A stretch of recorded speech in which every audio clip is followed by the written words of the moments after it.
Alors, vous pouvez aller dans Google et taper ceci. Et je vais prendre cette image-ci que vous devriez également voir parmi toutes celles qui sont là. Donc le cas d'une image où l'objet est déjà sur un fond blanc, on va voir que par Photoshop ou par InDesign d'ailleurs aussi, on peut faire en sorte que le fond blanc disparaisse. Honnêtement, le faire par InDesign, à partir du moment où on a Photoshop, ça vaut pas trop la peine. Il vaut mieux passer par Photoshop. Mais enfin, on va voir que techniquement, c'est possible de le faire. On le voit pas? Non, quand on n'a pas Photoshop. Quand on n'a pas Photoshop... Pour moi, ce sera... Quand j'ai pris cette image... Donc, cette image-ci, quand on clique dessus... Ah non, je pensais celle d'à côté, le truc... Donc, si je regarde l'URL, oui, d'abord, une fois que je suis là, je vais demander d'afficher l'image, réellement, hein, la grande image. La voilà. Et alors, je regarde l'URL et je vois que c'est JPEG. Donc, je suis sûr à ce moment-là qu'il n'y a pas de transparence dans l'image. Parce que parfois, les images du web, c'est du PNG et vous avez forcément possibilité d'avoir de la transparence dans le PNG. Donc, et quand on le voit dans Google, là, la transparence apparaît blanc. Enfin, blanc un peu grisé. Mais donc là, je suis certain que s'il n'y a pas de transparence dans cette image, il va donc falloir que je la crée moi-même. Alors, je vais télécharger l'image.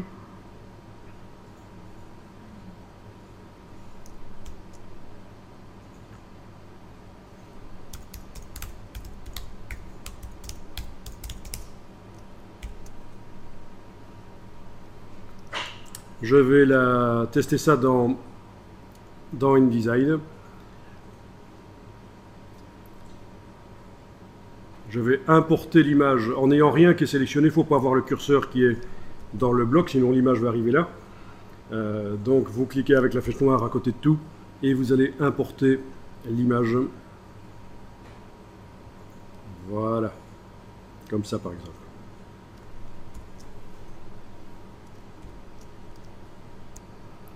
Alors voilà, vous avez donc l'image de l'arbre qui est là. Alors on va aller voir dans le masquage, dans InDesign. Puis on ira voir que dans Photoshop, c'est quand même beaucoup mieux au niveau propreté du résultat. Menu Objet, Masque, Options.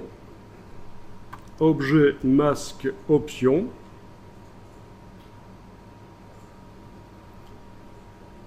Je peux cocher la case aperçue. Et alors au niveau de ce qu'on peut faire, est-ce qu'on va utiliser une couche alpha qui est dans l'image? Ben, il n'y en a pas, c'est inaccessible.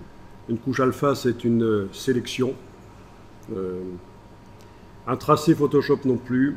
Donc ben, il n'y a que détection des contours qu'on peut faire sur cette image. Donc vous cochez ça, détection des contours. Alors, il faudrait quand même que ce soit pris en compte aussi, donc inclure les contours intérieurs. Voilà. Alors, il y a le réglage ici pour le seuil. Donc, ça fonctionne avec la luminosité en fait. Hein. Plus vous allez vers la droite, moins il y a de choses qui apparaissent. C'est assez facile à comprendre. Hein. Tout ce qui se trouve à gauche du curseur, ben, ce sont des tons clairs et ils deviennent invisibles. Et tout ce qui est à droite du curseur, c'est plus foncé, ça reste visible. C'est le seuil. Ok, alors voyons si je clique à côté, que je vais voir, je vais quand même demander affichage. Ah ben je l'ai déjà fait. Affichage, performance d'affichage, affichage de qualité supérieure, comme ça je vois dans InDesign quand même ce que ça donne. Voilà, ben c'est pas mal du tout quand même, comme résultat. Si vous aviez des objets avec des bords vraiment flous, ce serait foireux, parce que ça ne peut pas faire de la demi-transparence, ceci. D'ailleurs, ça se voit quand même, les feuilles là, elles sont découpées bien nettes. Mais pourquoi pas, là ça marche pas trop mal. Donc il est possible de détourer dans InDesign. Vous allez pouvoir amener ça sur le texte. Voilà.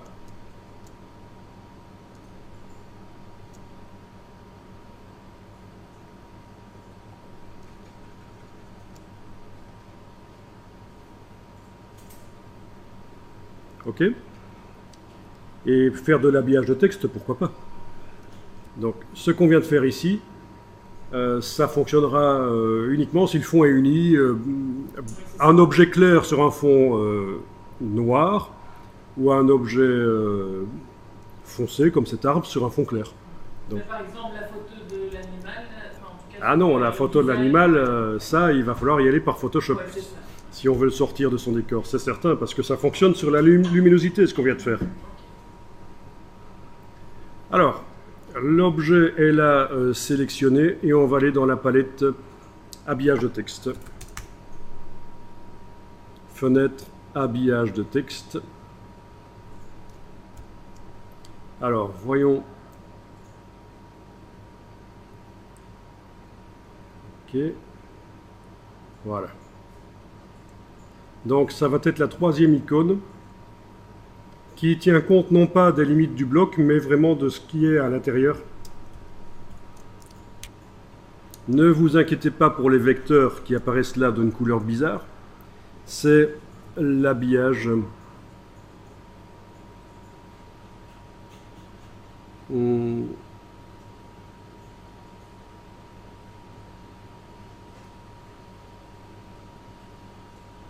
Voyons un peu ce que ça donne quand on le visualise en aperçu.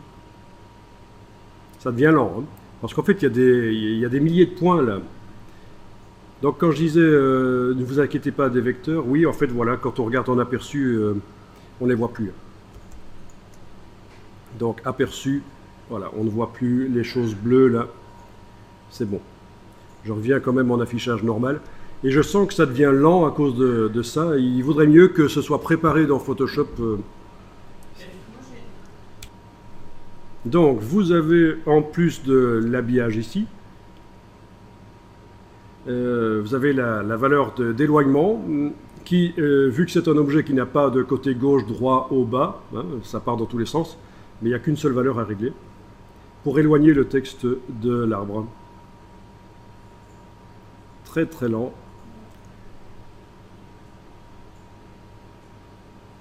Heureusement que j'ai enregistré le document avant, sinon j'aurais peur que ça plante. Ok. Alors évidemment, comme ça, c'est un peu foireux. Il faudrait que j'imagine de le mettre plutôt vers la droite, comme ça peut-être. En plus grand.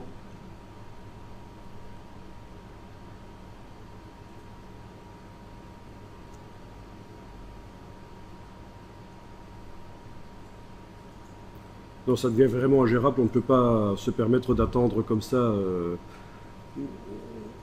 ça prend trop de temps. Ou alors le mettre au milieu de la page. Voilà, ça peut être sympa aussi.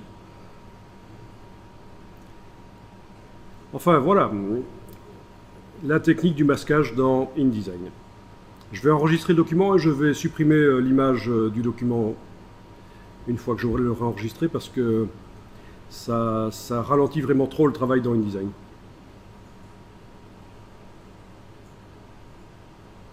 Ok, j'enregistre le document. Je sélectionne l'image, je la supprime et on va faire ça par Photoshop. Donc vous pouvez aller dans Photoshop.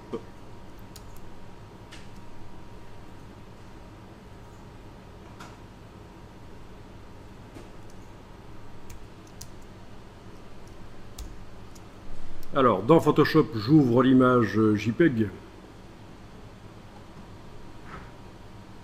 Arbre sur fond blanc. Touche F pour passer plein écran. Barre d'espacement pour avoir la main pour bouger. Alt roulette pour zoomer. Enfin bon, les trucs habituels quoi.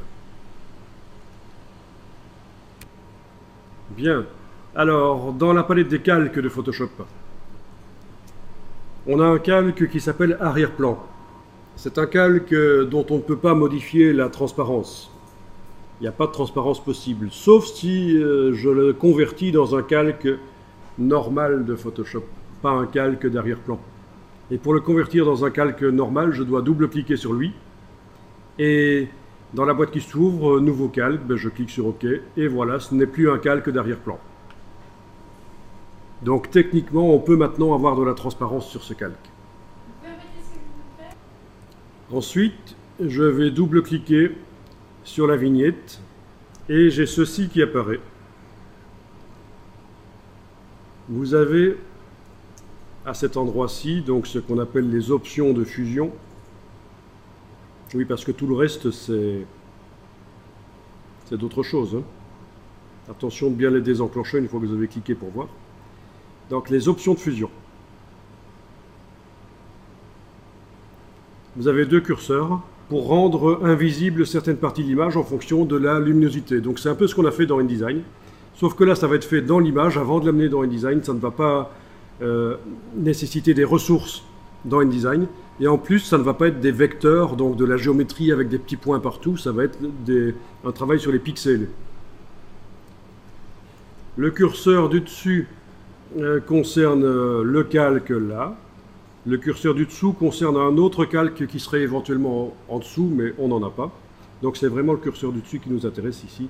Et on déplace l'indicateur de droite. Et vous voyez que on a la transparence qui apparaît. La transparence dans Photoshop est symbolisée par ce damier. Donc dans InDesign, ce damier n'apparaîtra pas, bien entendu, c'est de la transparence.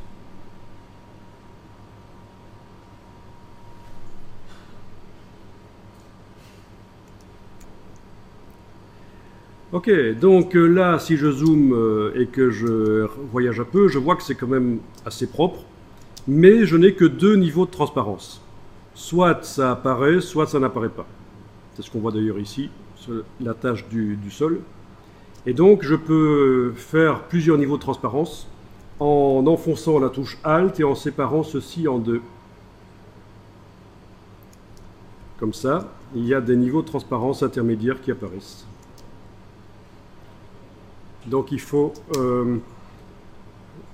ça dépend de chaque image, il faut positionner ces deux demi-curseurs de manière à avoir ce qui doit apparaître qui apparaît, ce qui ne doit pas apparaître qui n'apparaît pas, et en même temps le bord qui est un peu subtil, quoi, qui n'est pas juste crénelé, il faut de la transparence sur le bord. C'est super utile, notamment quand vous scannez des aquarelles. Pour supprimer le fond blanc du papier, vous n'aurez plus que l'image de l'aquarelle, vraiment. Et le reste sera transparent. Vous pourrez en faire ce que vous voulez. Bon, cette image-ci est très très facile, hein. Parfois, il y a des éléments importants qui disparaissent. Typiquement, si je photographie un vase, il y a un reflet blanc sur le vase, ça va devenir un trou. Et donc ça, il y a un boulot supplémentaire dans Photoshop. C'est pas compliqué, mais il faut le faire, quoi. Pour que l'extérieur du vase reste transparent, mais pas le reflet blanc. Oui, parce qu'ici, on attaque globalement le calque. On ne peut pas dire qu'une partie ne subit pas. Et donc, il faut parfois ruser et faire des petits montages. Alors, je clique sur OK, et ce qui est intéressant, c'est que ces options de fusion sont dynamiques. Ça veut dire qu'on peut revenir autant de fois qu'on veut dedans, remodifier la position des curseurs, et on ne perd pas de la qualité. Alors, je vais enregistrer l'image, donc je vais faire Fichier, Enregistrer. Étant donné que j'ai utilisé une fonctionnalité spécifique de Photoshop qui ne peut pas être intégrée au JPEG, le JPEG ne peut pas avoir de transparence, eh bien, Photoshop me propose d'enregistrer au format Photoshop. Et je sais que ça marche dans InDesign, le format Photoshop, donc c'est pas grave, je fais ça. J'enregistre au format Photoshop cette image. Et puis je vais dans InDesign, et je vais, après avoir cliqué à côté de la page, pour que ça n'arrive pas dans le texte, je vais importer cette image Photoshop.